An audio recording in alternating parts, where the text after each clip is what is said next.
Pipi Sara. Grabe, no? Sara, Uset ang balustay. Sagutin mo ang aligasyon. Sagutin mo sa mo dinala ang pera ng taong bayan. Pera ng taong bayan yan, hindi mo yan pera. Kaya gusto naming malaman. Ngayon, iniiba mo na naman ang issue. Pinupukul mo na naman kay Martin Romualdez. Anong kinalaman ni Martin Romualdez sa budget mo sa sa DepEd saka sa OBP? Wag Duterte, Oo. mga dutae, naiinisap talaga. Against the light ba tayo? Bakit naman, Mami? Atras tayo, mami. Kasi against the light po tayo. Ayan. Ayun. Walang kalagkit na naman ako nito. Grabe, Ayan, alam mo, ayan na. na-miss ka namin ng gusto. Ikaw ang idol namin eh, syempre. Oo. So, mensahe na naman sa mga, alam mo na, Tae. di ba? Oh. Siya pa may kanang magdemanda, no? Kapal na mukha. Walang utang na loob daw. Naku po. Grabe ano ba sinasabi? Bakit? Magiging presidente ba siya kundi sa loyalista? Oo. Oo, aminin na natin, nandun na tayo. Marami rin siya nagawa. Dahil nung panahon niya, talagang sinuportahan din namin. Ako, nakikipag-away pa ako sa kanya. Pinagtatanggol ko siya sa mga liptes. Tapos, kadingat-dingat, mumurahin niya ng gano'n si BBM. O, di awayin ko rin siya.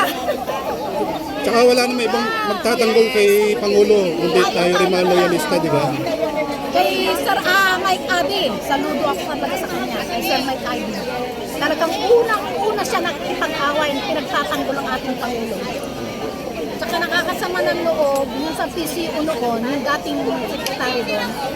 Di ba may fake news na kumalat kay BBM?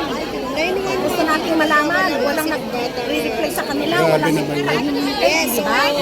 Kaya binanatan din ng mga vlogger eh. Buti nga ngayon napalitan na, sana man lang. Sir Cesar Chavez, gawin mo ang nararapat. Aksyonan mo ang mga mapanirang to. Yung paninira nila kay PBBM o kanino man, aksyonan nyo po. Huwag niyong pabayaan.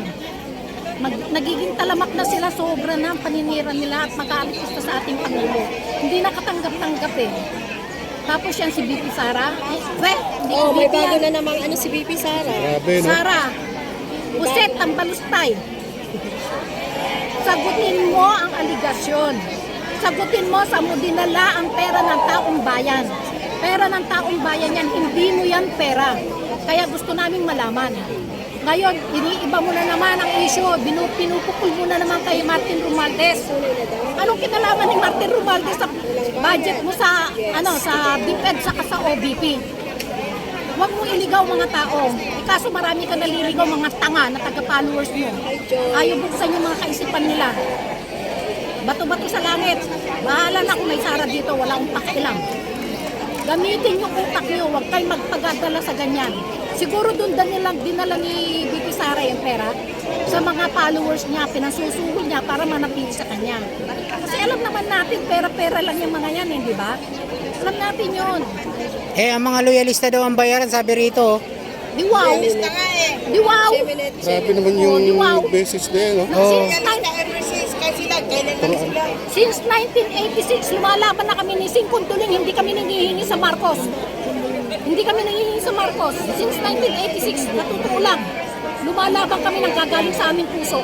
Dahil alam namin kung gaano kabuti si Apulacay. Napakabuti niya. Ay bago ang lahat, happy birthday in heaven, Apulacay. O, mensahe po natin sa mga viewers na basher. Kayo mga baser, buksan nyo na kaisipan nyo. Huwag kayo magpakatanga, magpakabobo o magpakamangmang. Buksan nyo kaisipan nyo. Yan ang gusto niyo maging Pangulo. Si Sara Mau, tambalos na ipusit. O sinimot niya ang budget ng OBP at saka ang DepEd. Saan niya dinalang pera ng taong bayan? Hindi niya maipaliwanag. Siguro nung mayor pa siya, ganyan ang gawain nila mag-aama. Para-paro sila mag-aama eh. Sa totoo lang, para-paro sila mag-aama. Mga si Duterte, anong ginawa niya dito sa Pilipinas? Inilubog niya sa utang.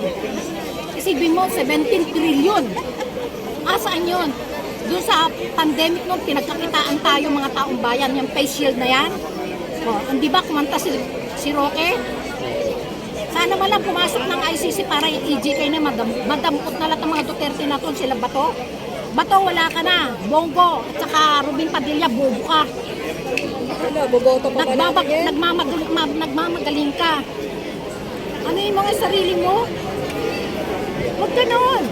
Tapos aarin pa, ikaw ba to sa mamanduhan mo ang Pangulo? Sino ka ba? Sa Senado ka lang, senador ka lang. Wala kang karapatan. Ano, tiklop ka kay, kay General Torre. Kasi Torre siya. Ikaw, bato lang, sabi nga niya eh. Hindi ba? Torre siya, bato lang eh. Totoo. Kaya mayaya naman kayo. Tama ng paggugulo niyo mga dutae. O nahuli na si Kibulini ninyo na pinapanginoon ninyo.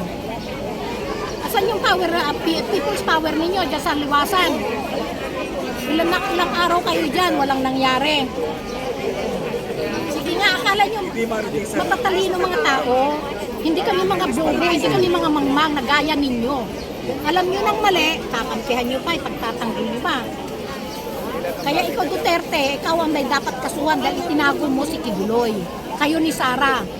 Dapat kayo ang kasuhan. Kasi tinago nyo si Kibuloy na alam nyo international wanted. Bakit kinakampihan nyo ang mali? Hindi tama yun. Buti na lang si PBBM naging Pangulo, hindi si Sara. Kundi aywan ko na mangyayari dito sa bansa natin. Kawawa tayo, sa totoo lang, kawawa.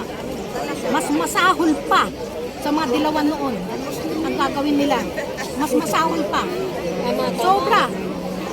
Sipin mo, sasabihin niya, alam daw ng taong bayan ang kanyang ugali. Paano namin malalaman tama nga naman? Sabi ni Sir Abby, ni Sir Mike, paano natin siya makikilala? Kailan lang natin siya nakilala? Hindi naman natin nakasamang lumaki. Nakilala lang dahil sa naging presidente tayo ng Hudlom. Hudlom ang tatay niya eh. Anong ginawa dito sa Pilipinas? Isipin mo, gusto niya maging probinsya tayo ng China. Yang West Philippines na yan. Buti na lang si BBM naninindigan talaga na ipaglaban ang West Philippines ay atin to. Siya hindi. Sumuko siya. Dahil sa pera. Ano nangyari ngayon? Kaya lakas ng loob ng mga China eh.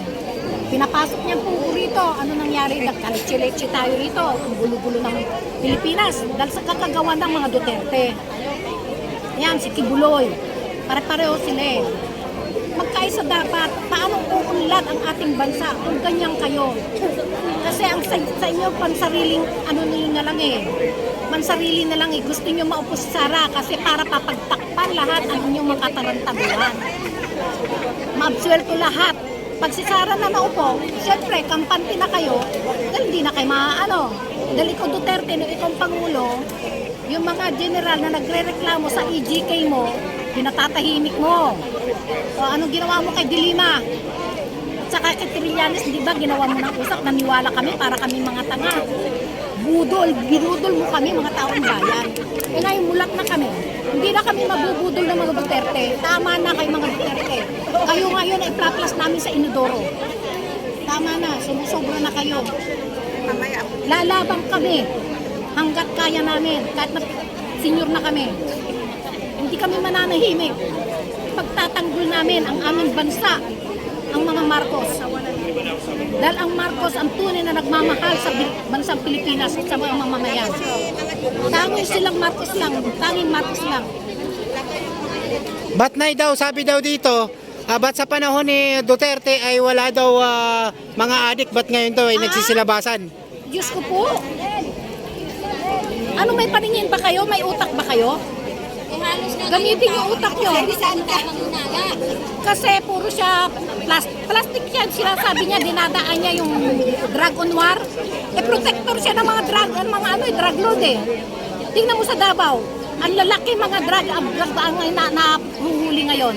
May nakabalitaan ka na mamatay dahil sa paghuli, di ba?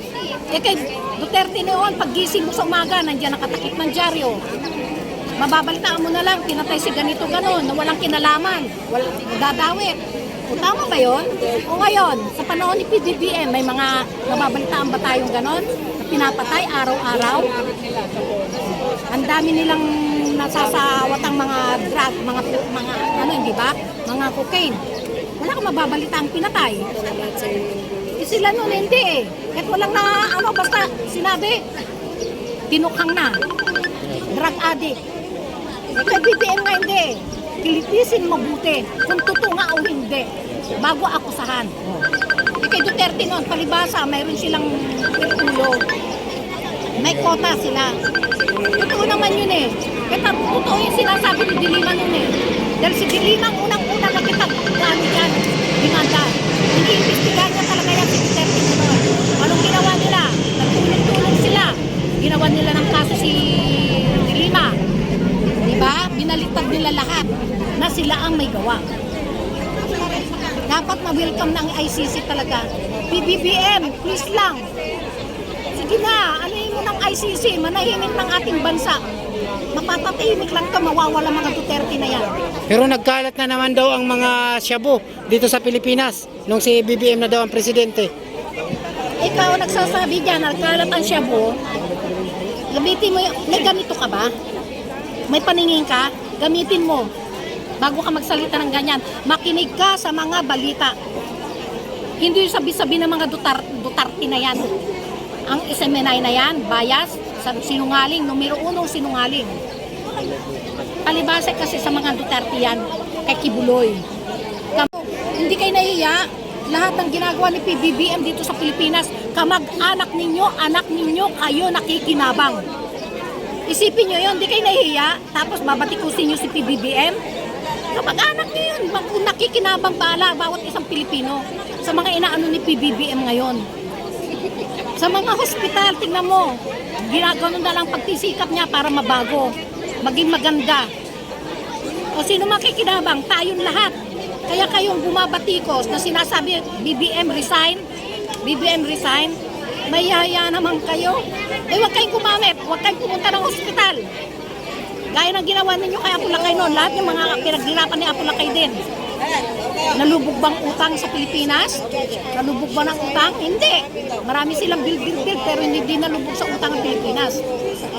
Kaya yun na lang. Ang laki ng diferensya. Oo, aminin natin. May mga nagawa si Duterte. Maraming salamat po. Mensahe po sa mga sambayan ng Pilipino. Mensahe ko lang po sa mga sambayan ng Pilipino, lalo na mga pro-government, magkaisa po tayo. Labanan natin ang mga peking, mga anomalya ng mga Duterte. Labanan po natin para bumunlad ang ating bansa. Magkaisa po tayo. Thank you. Maraming salamat. Thank you po, ma'am. Thank you po. Thank you. Thank you.